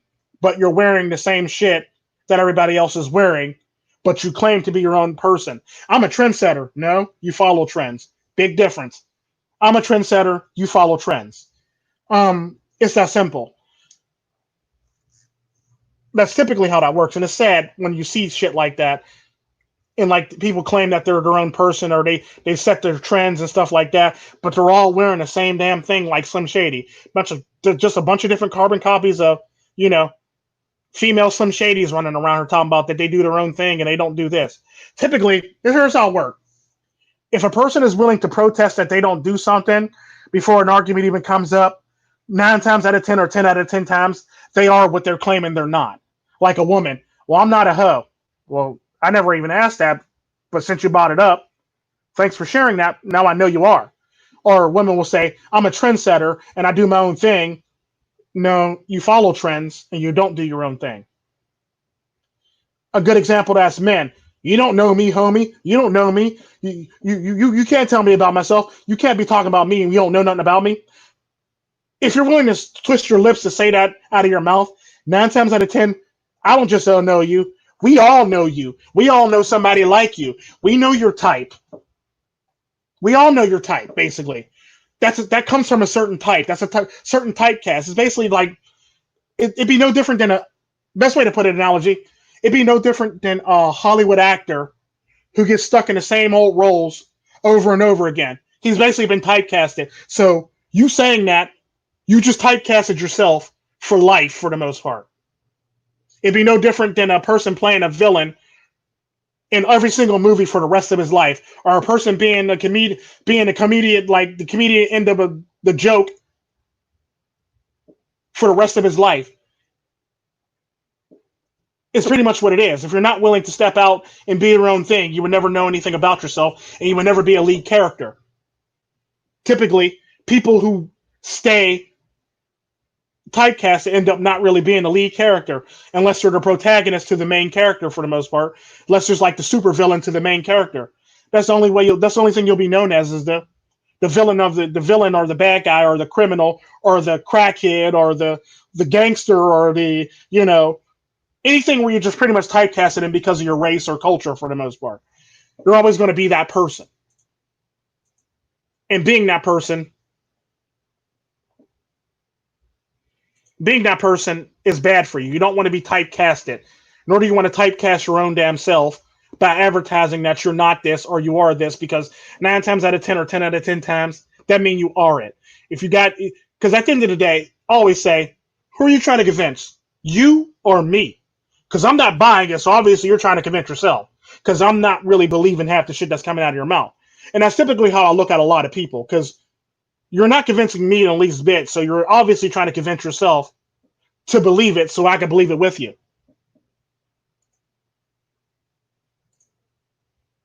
No, I never owned a pair of Jordans a day in my life, ever. Not as a kid, not as an adult. I never owned Jordans. The most expensive pair of shoes that I buy are right now are dress shoes, and they're Howard Johnson's or Harvey Johnson's or Howard Johnson's or something like that. I believe it's called, yeah, Johnston's basically. And they're dress shoes, and they set me back like $200. But like I said, they're very comfortable, and I could probably run a 440 in them. Legit. That's exactly how I feel about it. And the other ones are like some Italian dress shoe for the most part, and they're very comfortable, and I could probably run a 440 in them also.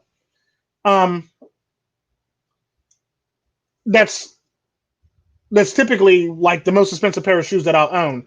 I do own some not Case West. I own Pumas, and I do own Lugs. Outside of that, I don't buy expensive shit unless they're dress shoes and they're comfortable.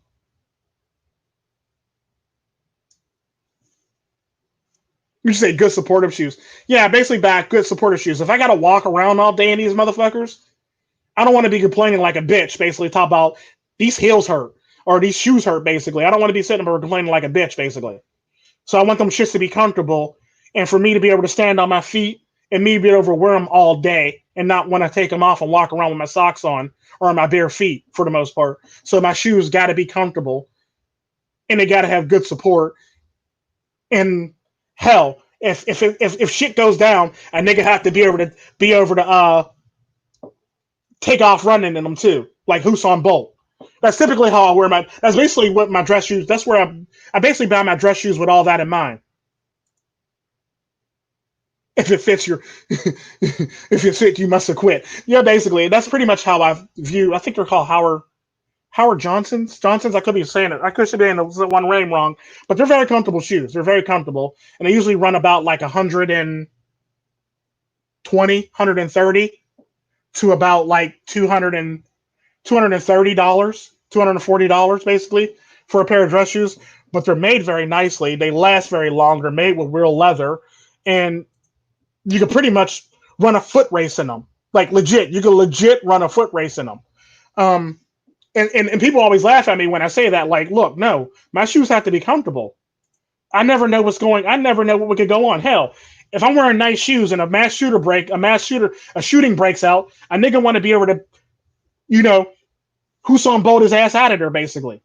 That's typically how I think about it. Like, if I ain't gonna be able to run in these shits, then I don't want these shits, basically. And that's typically how I operate for the most part.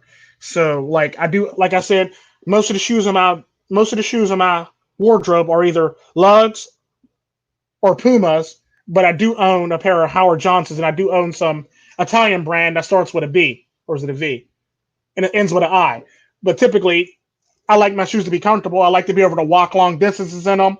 I like to be able to have to stand. If I have to stand in them at work, I like them to be comfortable for me to stand in them. I like them to be comfortable for driving. Because what a lot of people don't know is Johnson Murphy's. That's what it is. Yeah, that's what I meant. Johnson's and Murphy's. That's what I'm sorry. That's what I meant. Um, but yeah, I like them to be comfortable. I like to be able to wear them and be comfortable in them. I like to, because what a lot of men don't realize is a lot of the shoes that they wear, especially for like driving, is you end up with like a tendon problem or a calf problem if you're driving repeatedly doing the same motions over and over again. And if your shoes don't have the proper support on them, they'll actually play a part in your pain and your tendon, your Achilles and your calf muscles basically, and you end up with problems in them or pain in them for the most part. Then you end up with like a sciatic nerve problem up halfway up your ass and like just in your leg, just under your butt cheek and your leg or something like that too. If you do that for a long period of time in shoes that are uncomfortable. Yeah, Johnson's and Murphy. Sorry about that. I knew I was saying it wrong. I knew I was saying it wrong. Um, but yeah, they're very good shoes. They're very good shoes, and I buy them, and they're very nice shoes. Um,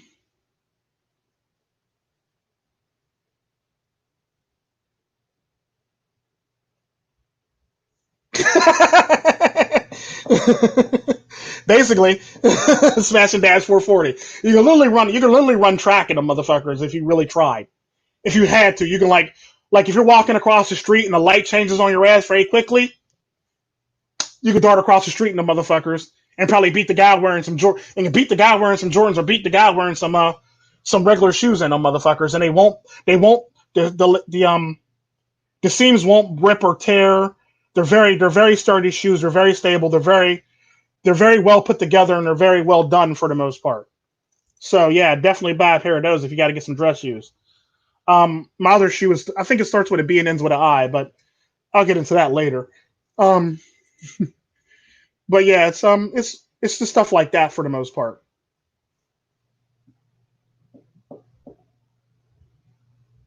You used to hang where your dad used to work for them and used to hang out in the back room. Oh, nice, nice. They some good shoes. They some good shoes. They definitely some good shoes. Tico running in traffic and said, "You damn right. Never know.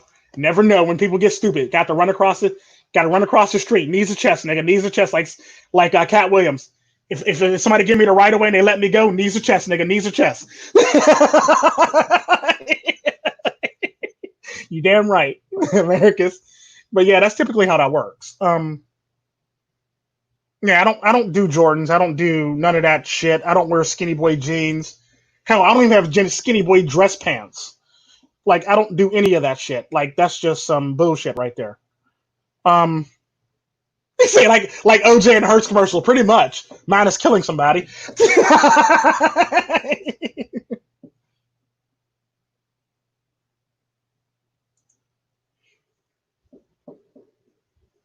That's good to hear, Corey. That's good to hear.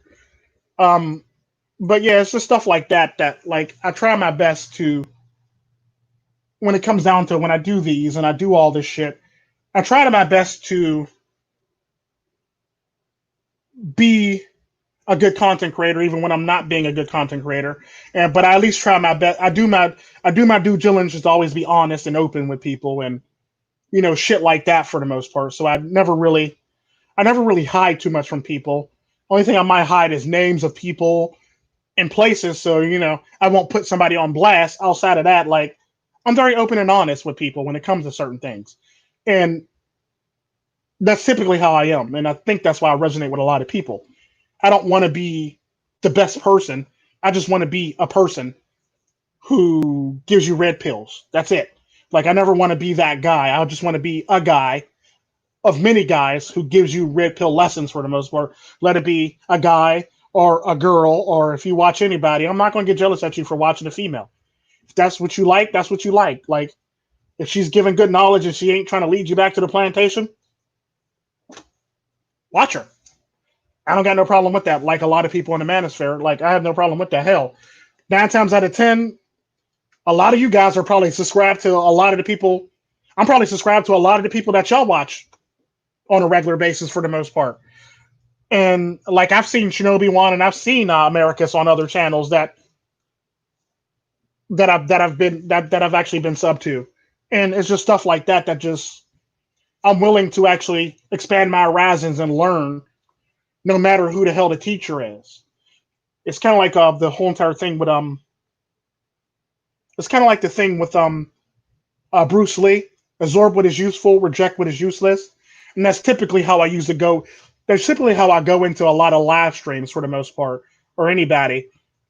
Like I absorb what is useful and I reject all the useless shit that they got to say, the useless filler, but I absorb all the important information that I need to absorb from that person. And yes, I do watch Kingy MGTOW quite often. He's actually a good person. I mean, he might go off on tangents sometimes, but he pretty much has great content. I like Kingy. I basically like to keep an open mind um, on things and people for the most part. That don't mean I ride with them 100% on what they say. It's just the fact that I just want to learn something from a different perspective for the most part. Because I'm all about learning, no matter what the perspective is, no matter how crazy it is. Um, and you're right, the red pill does integrate a lot of everything for the most part. What's up, Blind Assassin in the house, in the chat? I mean, but yeah, what's up, Blind Assassin? Yeah, but like I just basically want to be one of many people. I don't want to be that person. I don't want to be the main person that you listen to. I always say go listen to this person. Like another good example of a person to go listen to is Blind Assassin MGTOW. JD Miles is pretty good to listen to. Baron Yam, he's more esoteric. He's more esoteric, and he does do some subliminal, so he's definitely a good person to listen to. Um, Corey Steele, I like a lot of his content too, most definitely. So if you ever get a chance to check out Corey Steele's channel, he's definitely a good person to check out for a different state of mind. Um, what up, Double T? Yeah. But yeah, it's just stuff like that. Another person who makes very good content that cracks me up is Shinobi One. He makes very good content too. He's very funny. He has like the MGTOW Church on Sundays. Just stuff along the lines of that. That was not a diss, Yam. Shut up. You actually do make very good esoteric content for the most part. I would say you're a cross between Quasimandias and is Quasimandias had a student, and you also followed a Sandman or a person who does voice acting. If you cross all three of those, you would basically get you for the most part. So you're a very good person to listen to because you do a lot of esoteric stuff, which is actually pretty nice. Um, Another person to listen to is Red Pill Fred. True Sherm is another good person to listen to, most definitely. Um, Red Pill, Black Pill Philosophy. Definitely check him out. He's a very good dude, and he actually has very good content too. MGTOW Life is another person. He doesn't do very many YouTube videos, but when he does have very good YouTube videos. But mainly he's on BitChute and Anchor for the most part. But he does make very good content. Um, I'm trying to think of all small content creators. Um, Kendall Reek, he's a bigger content creator, so I'm trying to get everybody who's small shout outs basically. He's a very good content creator, yes, but he's a bigger one. I'm trying to give all the small ones shout outs basically. Um, Lost Dad, whenever he uploads videos on his channel, is a very good channel to check out. Um, Grew to Ghost, he's a very good content creator. Hidden MGTOW, also good. Free agent Pepe, definitely check him out. I already said Red Pill Fred. I'm trying to think of somebody to actually watch.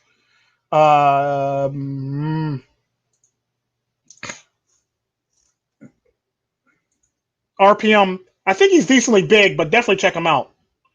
The same goes for Line of MGTOW. He's a decent sized channel too. So, but yeah, you can go check him out too. MGTOW in the Win, definitely a person to go check out. He's very he's like a he's a very good content creator, but he could be a very eccentric sometimes, but he's a very good content creator nonetheless. But he's very honest and he puts himself out there as much as humanly possible. He's a big content creator, so I really don't count him as a small content creator. Arpaz is also a big content creator. I don't count him. He's a big one. I'm trying to get all the small ones, like I said. He's good. He's very good though, but he's a big content creator. Another small one. I'm trying to think of another small one. Oh my god, I had them on my mind before I came into the stream. Now I can't think of them right now. Shit. Ja Rule. He's very good. No Sweetheart. Definitely go check out No Sweetheart. Janky Show.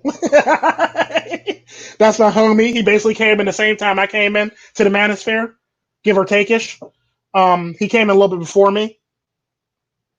We roughly came in at about the same time, but he came in a little bit before me. I'm trying to think of other people.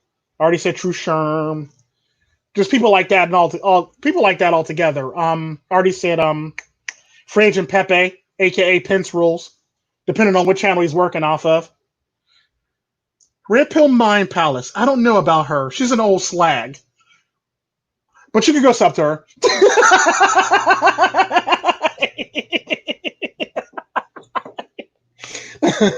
I do got to give her a shout out because she does say some shit. Duzangs, even though he doesn't make content, definitely go check him out and sub to his channel. Duzang Zan's Gaming. Games. I mean, Duzang Zan's Games. Definitely go check him out. It's just people like that for the most part. Definitely check them out. I already said Red Pill, Black Pill. Yeah. Sigma C.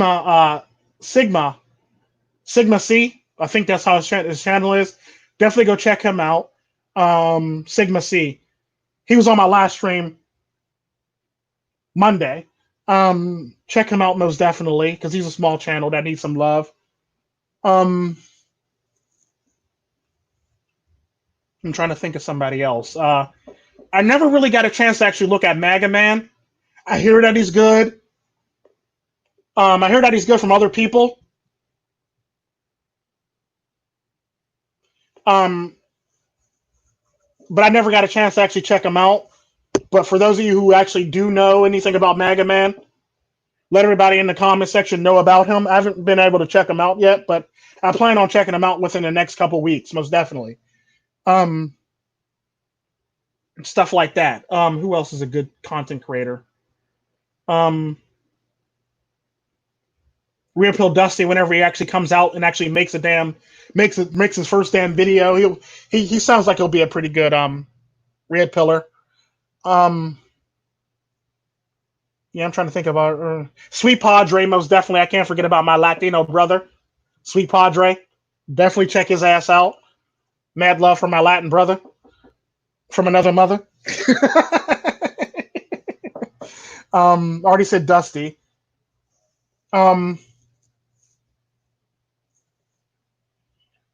Even though he's a little bit bigger, since everybody else is mentioning bigger channels, Red Pill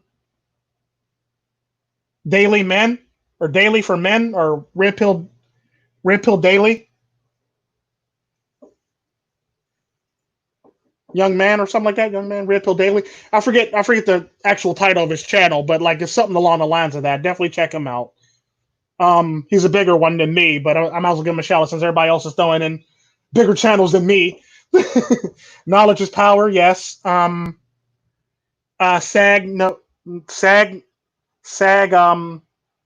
NOVOT.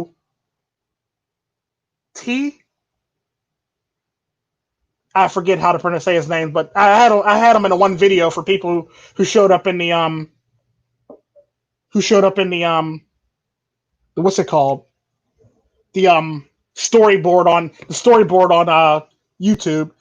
Jaguar Media, definitely go check him out. He has a lot of financial stuff and news stuff. Raging Gold Eagle, definitely go check him out. I already said Hinton MGTOW, Riff Magos, check him out too.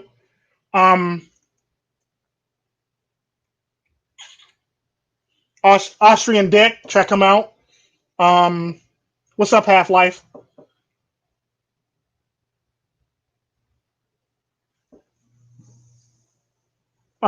People like that, definitely go check them out. What's his name? He was on my live stream not too long ago with Blind Assassin. I'm trying to think. With Jay MGTOW, definitely go check him out. People like that. Mr. Foreman, he's a bigger channel. Like, he doesn't really need a shout out. He pretty much knows he's getting shout outs. Plus, he didn't put me in his last video, so screw him. Let me stop. Let me stop now. But yeah, definitely go check out Mr. Forma. Forma Force. Yeah. Definitely go check them out. That's the only person I could think of off the. I already said Austrian Dick. He said he fucking bad bitches from Czech Republic. Yeah, but like those are definitely all good content creators that I've actually watched and listened to for the most part, and I will actually co-sign on. Like Mega Man, you want to ask somebody else because I've never actually seen his content. I legit never seen his content. A lot of other bigger content creators, Sandman, Undead Chronic, what's his name? Human, Plaid Earp, Hammerhand whenever he starts making videos again. Mr. Elite whenever he's not trolling.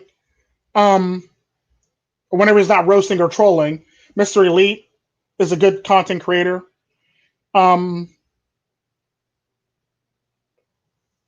RPause, aka BPause now, is a good content creator.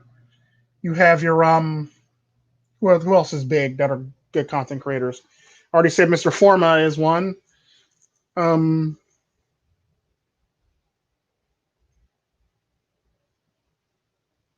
Yeah.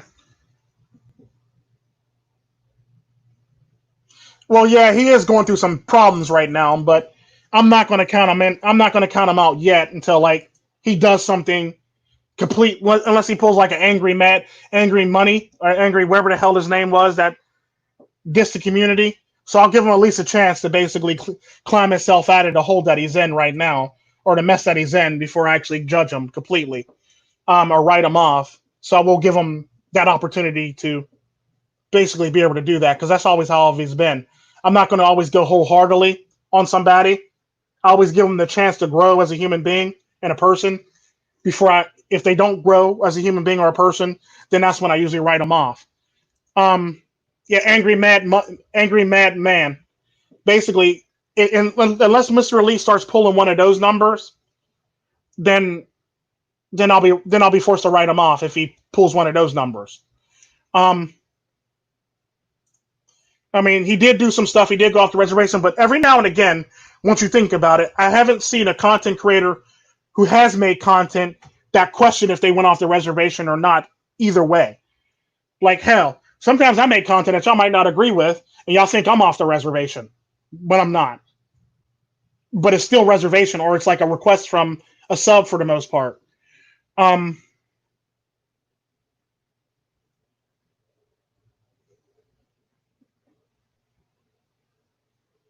um, and that's typically how I do it for the most part. So I try my best not to. So I try my best not to write somebody off unless they really pull like this guy right here. They pull a that guy right there. Then I'll pretty much write them off if they do that. Um,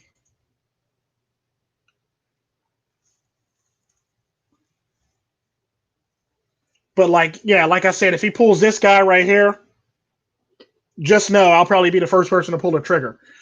Um, who else? If you speak Spanish, Che MGTOW, Trey Morpheus MGTOW, a couple other people. Hindi MGTOW, if you speak Hindi. Um, Russian MGTOW, if you speak Russian. Uh, MGTOW Romanov.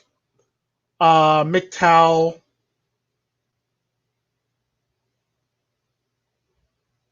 Like any of the Spanish MGTOW content creators for the most part. Um, yeah, and any of the Indian ones too, if you speak Hindi.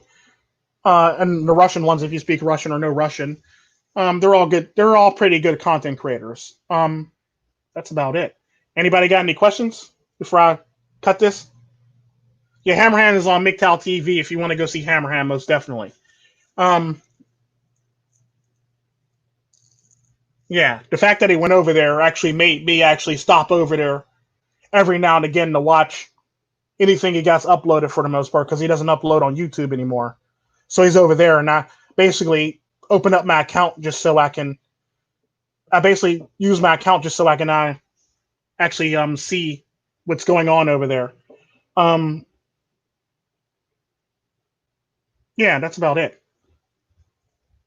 Other than that, I think that about wraps it up. If anybody got any questions, I'll give you about 4 minutes to ask them. Then I'm pretty much going to shut down the stream and call it then. So if anybody got any questions, let me know. Anybody got questions? Put one in the comment section. If anybody don't got any questions, put two and let me know. But typically, yeah, like I listen to a lot of different content creators. I also listen to a lot of comedy. Also listen to a lot. I also watch a lot of educational stuff on YouTube, and I watch a lot of animated stuff on YouTube as well too. Um, yeah. No questions? Okay, cool. Well, we are going to end this. Y'all have a good night. Be blessed. This one went on a lot longer than I needed it to. Y'all be blessed. Have a good night. And be good to yourself. Take care of yourself. Treat yourself. Be good to yourself. And love yourself. And always try to be the best version of yourself for the most part. That's what I always tell people. Never relegate your loving yourself to never put yourself in second place when it comes to loving something or yourself for the most part, because you still need to be around no matter what. For even if you have children, you still need to love yourself enough to keep yourself healthy so you can be around for your children in the future. If you have children, that is, and you want to walk them down the aisle and you want to be there for them, you still need your health to do so at the end of the day. So y'all be blessed, be good. I love everybody. Be good in the manosphere. Don't do any stupid shit. Knock off the trolling. Behave. Cut up. Just do you to the best of you. Peace.